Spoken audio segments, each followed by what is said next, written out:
to the first New 6 program of the season. We hope you will join us for the next 24 weeks for a fun-filled and educational look at area communities.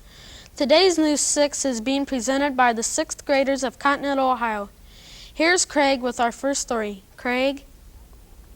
A life-size image of Christ on the basement wall of a house in Continental has almost all the villagers baffled, except for Mrs. Helen Perry. Mrs. Perry was living in the house when the image appeared. Her grandson, Ronald Slotman, interviewed her for New 6 and asked her when the image first appeared.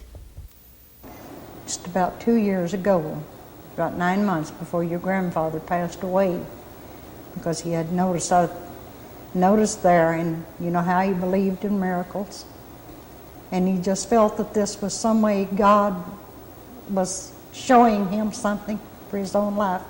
How do you think it got there? Some think that a former owner painted it, which he was an artist, but we've checked, you know, says that there's one coat of paint there, and other paint pictures that were supposed to have been on the wall have disappeared. But why would the picture of Jesus come through and the others didn't? How did it affect you when you first saw it? We know that Jesus was in our lives, and we felt that it made us closer to him. We felt that he was near us, and it just seemed to make us stronger in serving God. Thank you, Grandma. This is Ronald Slotman reporting from News 6. Thanks, Ron. Now here's Chris to tell us about one of the most interesting and unique citizens of Putnam County. Mr. Michael Pratt remembers more about Putnam County than any other inhabitant because he has lived there all of his life, all 104 years of it. Mr. Pratt has 63 living descendants. Brent, one of them, his great-great-grandfather, Brent Hunter, interviewed him for News 6. Where were you born? Section 13, Perry Township, Putnam County, Ohio, May the 2nd, 1879. Where did you go to school? The old Hubbard School, known as District Number 8, in Perry Township, south of the Blanchard River, the earliest school in this section of the township. What games did you play at recess? Andy over and cracked the whip, dropped the handkerchief, and everything that kids do. Did you have lots of chores to do at home? Of course, after I got older, why then I had the natural work of the farm, see. What did you do after you quit school? I worked for my father until I was married. Then my wife and I, we had our own home. Thank you, Grandpa. This is Brent Hunter reporting for News 6. Recently, Brent posed with his grandfather and other members of the family for a 5-generation photograph.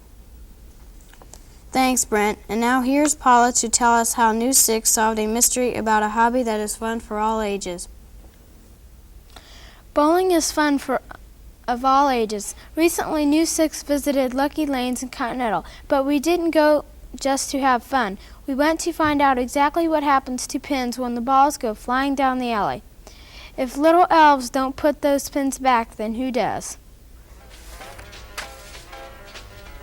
How the pins get set up again is actually very simple. Dick Slotman, one of the co-owners, explained the secret.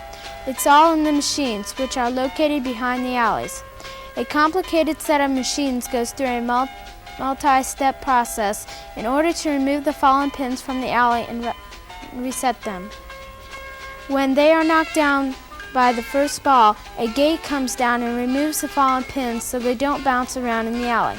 Almost at the same time, one of the machines, called a table, comes down and picks up the machines that are still standing and sets them down again for the second ball. When your turn is over, a conveyor belt resets the pins one by one as they are needed in the correct order. We've just seen how important machines can be. In our next story, the machines are very important also. But what is really important are the people who run the machines. Here's Carmen to tell about a factory that depends on a teamwork for quality. It takes 4 to 5 months to build an ambulance at Braun Industries Incorporated in Oakwood, Ohio, and only 170 are built yearly. Each emergency vehicle is custom built to suit the buyer's needs by a highly skilled team of 70 workers. According to the Philip Braun, one of the co-owners, the ambulances are of the highest quality in the world. They must be because every year orders come in from as far away as Saudi Arabia, Norway, and the USSR, as well as from local communities. The average vehicle costs about $40,000, but some specially equipped ambulances can cost as much as $250,000 to build. News 6 toured Braun Industries and saw firsthand how raw materials and skilled craftsmanship are combined to build an ambulance.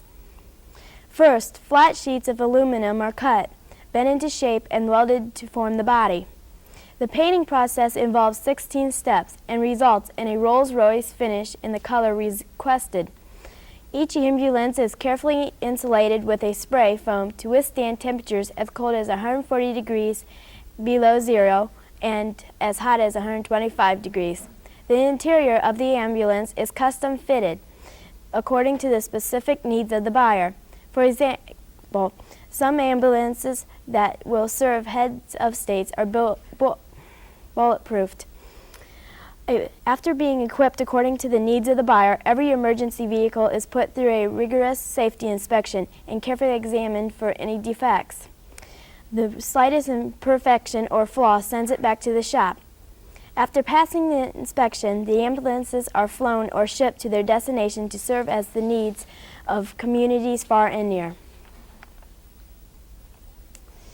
Our last story is also about teamwork, the teamwork between a man and his machine. Here's Jason with our last story about a man with an unusual career. Chuck Hiltner, or Charlie Bill as he is known to his friends and neighbors, lives in North Creek, Ohio. He flies airplanes for a living. But these are not just any airplanes. Charlie Bill is a crop duster. He sprays fields for people in the area. He dips down over the fields, and sometimes he's only 6 feet above the ground. When he's going back up, it looks as if he's going to hit your house, but he never does. News 6 visited with Charlie Bill, and he told us a little about how he earns a living. My dad was an instructor before I was born. I flew my first airplane I soloed by myself at 12 years old in an old airplane that my dad had, so I've been flying ever since. I feel much safer in the air than I do in a car on the ground.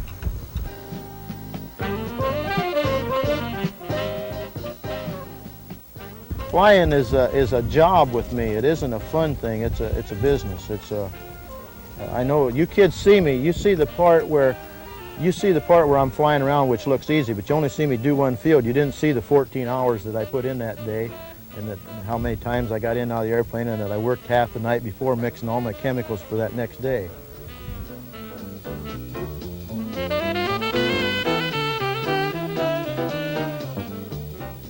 When you see me flying, you probably think I'm going 20 miles an hour, but it's flying at 110 miles an hour, always. It will not fly until you get up to 80 miles an hour with the load in it. So if I would slow down below 80 miles an hour, the airplane will fall out of the air.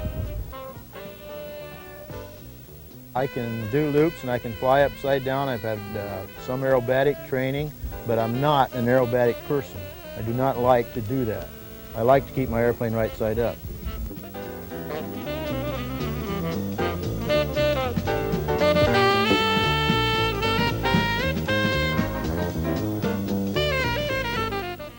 Thanks for watching News 6. We hope you've enjoyed the program and will join us next week when News 6 will visit Vanward, Ohio.